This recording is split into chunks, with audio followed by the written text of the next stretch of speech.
Welcome back to NCBI podcast. I'm Katie, Communications Executive for NCBI. Today we're speaking to Head of Retail, Beverley Scallan. Welcome, Beverly. Hi, Katie. How are you? I'm great, thank you. Would be feeling far happier and better if our stores were open at the moment, but obviously we're in level 5 lockdown. So obviously at this stage the stores aren't open, which is disappointing. It is. It's a difficult time for everyone, but it's hoping that people will stay safe and stay at home so that we can get through this as quickly as possible and roll out the vaccine, I suppose. Absolutely. So you're quite new to this role, Beverly. Well, I started my induction at the end of November, and Rosie was still on board at that stage, which was great because I was able to spend some really valuable time with Rosie, which was hugely appreciated and really helped my transition into NCBI and into the role of Head of Retail. So I officially, I suppose, Rosie left just after Christmas, so heading into the new year. And that's when I started live in my role, which unfortunately coincided with the stores closing. So I've been live now for a couple of weeks, but without any shops, unfortunately.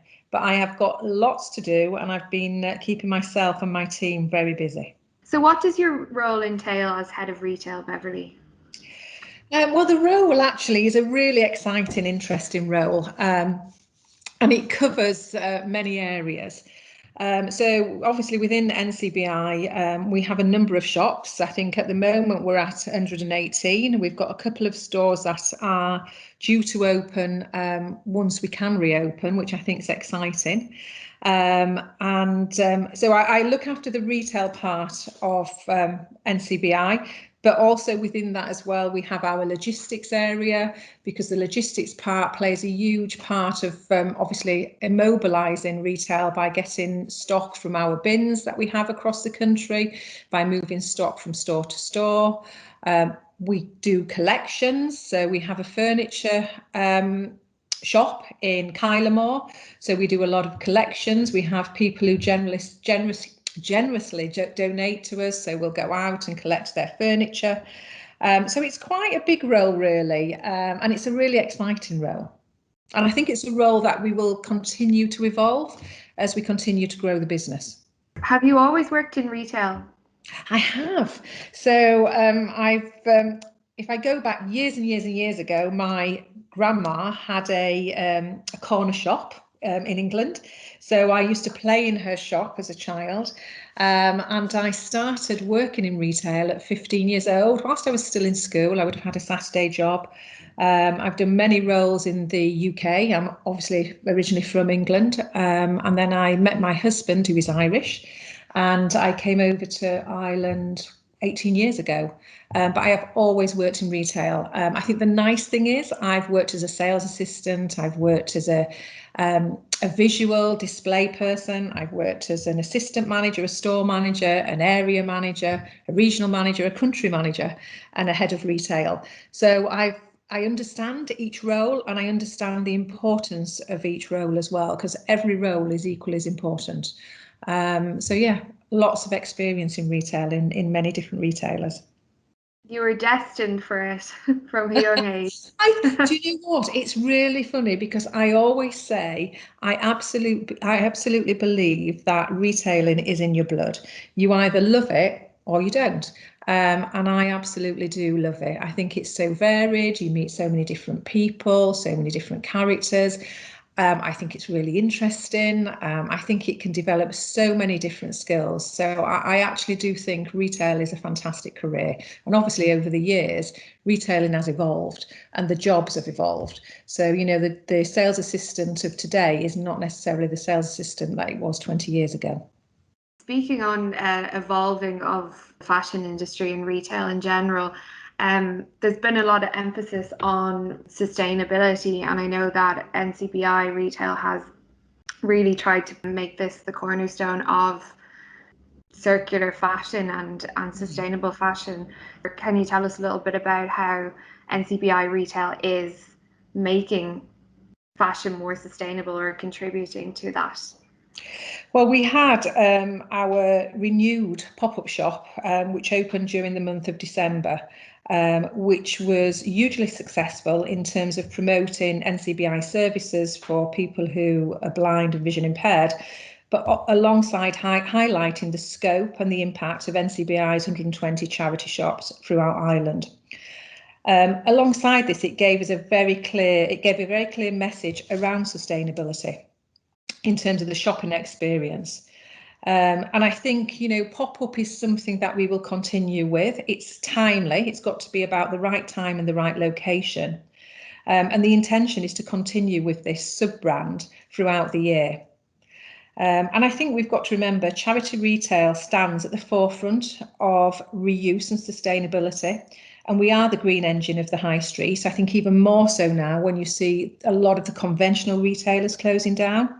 I do think we need to talk more to this, both internally with our teams and externally with our customers, our partnerships and our sponsors. And I do believe that sustainability plays a key part in who we are and what we stand for.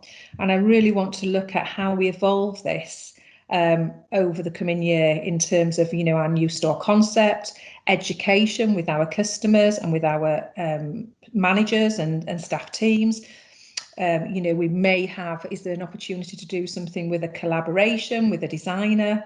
And NCAD actually really supported us with Renewed in terms of some of the work they did with us with our promotional video. And I do think there's something we can probably do in terms of, the textiles, is there a modular that they can do on the textile course? And I think customer engagement is really, really key. So I think, it's a huge deal for charity retailing, and I think we can continue to evolve this. So obviously that's a huge amount of work that is going to be done on that. What other plans do you have for NCBI retail? Well, we still have a desire to grow our retail chain, and there are markets that we are not in at the moment that we'd like to be in. And there's also markets that we currently trade in where we'd like to be in a better location. So I think growth is still important to us, but it's about, again, timing and the right place. So I think watch this space in terms of seeing some new NCBI stores pop up across the country. I think as well, we've got some work to do around pricing. It's really important. We get fantastic donations within our shops. And I think it's really important that we don't undervalue these items. And at times we may not be consistent. So I think there's a big piece of work around pricing, because if we get the price right, this is a really easy way to drive sales in our current locations with the stock that we've got by actually charging the right price. And I think there's a bit of work we can do around good, better and best in terms of stock. So I think pricing is a big deal for us. I think consistency is important and consistency across the chain. So regardless of the age of the shop and the location, when somebody goes into one of our stores, it needs to feel like you're in an NCBI shop. So the layout needs to be right, the retail standards need to be right, the messaging and customer experience. So that needs to be consistent, regardless if you're in a store in Tralee, or if you're in a store in Letterkenny, or if you're in a store in Terenure. And I think thinking about that, UK charity retail is ahead of where we are in Ireland. And what I'd really like to be is actually for NCBI retail to be the leader, the market leader in Irish charity. And I think that's something that we can really achieve. Obviously, it takes time, but I think we have a lot of things in our favour. So that would be a huge desire that we are the Irish charity retailer leading the way in Ireland. We rely massively on the public giving donations to the charities. I know that sometimes a question that comes up is, are the clothes sold in the shop, or are they moved around the country if they're donated to the shop? And absolutely they are. And I think it's really important. I think if somebody takes, let's be honest, in a lot of places where we trade, there could be 1, 2, 3 other charity retailers on the same street. So if somebody chooses to drop their donations to us, they've made that choice because they could have gone elsewhere. So I think it's really important that actually, first of all, how we engage with that customer that's donated the product, but it's really important that actually we're selling that product within that store. And we do know that we do get customers that come in to have a look to say, you know, has their stock been put out on display? Actually, how much are we charging for it? Which I think goes back to what I said about, you know, pricing and making sure we're charging and not undervaluing items. So what does happen is the stock comes in, it's actually sorted through. It doesn't all go out at the same time. Obviously, we have to quarantine our stock at the moment for 72 hours, and I think that will continue for quite a while. And it does go out on sale. Now, we do rotate the stock. So after it's been in one particular store for a period of time, if it hasn't sold, then it will go on to, we'll move it on to another store and give them the opportunity to sell the stock. So again, it's new stock coming into a store. You know, we wouldn't be able to function without the kind donations that we get from customers.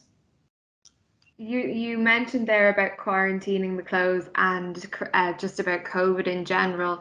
Is there any plans in the works for charity shopping with NCBI to become maybe more virtual or anything like that? I think that's really important, Katie. I think omnichannel, as we know, has absolutely grown massively over the last year, really, probably grown at a rate which wasn't expected, obviously due to COVID. So in the last lockdown, so October, November, we did trial click and collect, and we trialed it in 15 stores. Our plan and our desire would have been during this lockdown to actually offer the click and collect service again, but actually open it up to more markets. Now, unfortunately, government guidelines have actually prevented us from doing that this time.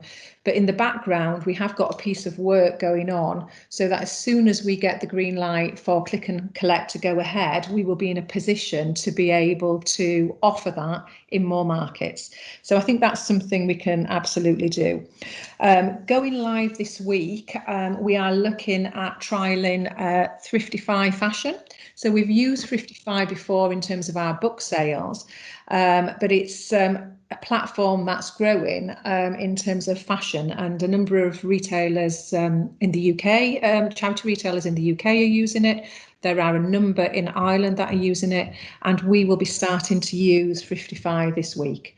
So I think initially we're hoping to be uploading 30 garments a day, and we'll see how that evolves. But on average, the charity retailers using Thriftify are uploading around 100 items a day. So that's something new for us as well, and I think that'll be quite exciting. Brilliant, that's great. It's really good. And I know they were selling some clothes on Thriftify and it was doing really well. So fingers crossed that will keep going. Is there anything else you'd like to touch on before I let you go?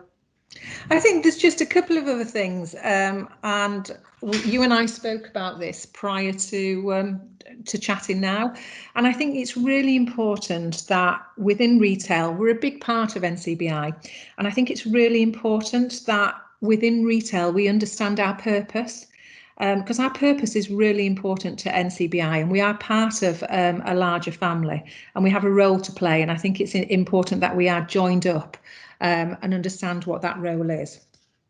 And I think the other thing that I just really want to touch on is, you know, culture is really important to me, and I think it's about who we are, how we treat each other, and the way we get things done, and obviously what we stand for. And I think, you know, culture is leader-led, and culture obviously needs to be organic. And this is just one other area that I really want to spend some time looking at this year. With my team, and obviously it will involve a wider part of the organisation as well. So I think that is important. And then finally, I have to just say, Katie, I'm obviously gutted that I can't get out to any stores at the moment. I'm really looking forward to getting out to the stores and meeting our teams. We have some great people that work in our stores. We have some super managers that have been in the organisation for many years. We have amazing volunteers, and we have some great people who are working on schemes. And, you know, when they're working on the schemes, it obviously helps support them getting back into the workplace and develop their skills. We have a number of managers that actually work for us who started their journey on a scheme, and it really does help us with our succession planning as we continue to want to grow our organisation. These people play a really key part. So I'm really looking forward to getting out into the stores, meeting the people who are out there working in them, because as I said, we have some fabulous teams out in our shops. Retail is the backbone of NCBI, because without retail we couldn't keep providing services for those with sight loss, so it's definitely important. Okay, thank you so much, Beverly. It was really nice to chat to you, and hopefully we'll get an update soon enough, and fingers crossed we will have the shops open. Superb. Lovely. Yeah. Look forward to it. Thanks, Katie. Thank you.